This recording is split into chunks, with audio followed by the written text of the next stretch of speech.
ادامه روند کمک ها به مهاجرین اخراج شده به کشور در ولایت غزنی. برای 1300 فامیلی که از کشور ایران اخراج شده بودند از سوی ریاست هلال احمر غزنی و مؤسسه ICRC در مرکز این ولایت کمک های نقدی صورت گرفت.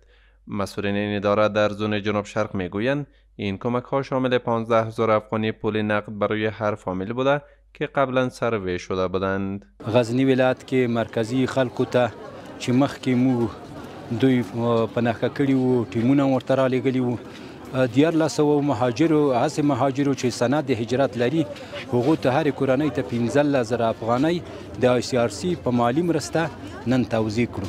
از سوی هم مهاجرین اخراج شده از همکاری امارات اسلامی خوشحالند و از دیگر مهاجرین خواهان برگشت به کشور را دارند. در ایران بود و الان از ایران دستمون نگرفت بور کرد آمدیم در کشور خودمون در منطقه غزنی. الان هم دولت دستشان درد نکنه کار خوب میکردن در اون مردم خوشحال میکنن دست مهاجر بند نباشه در کسی کارشون هم خیلی خوب است.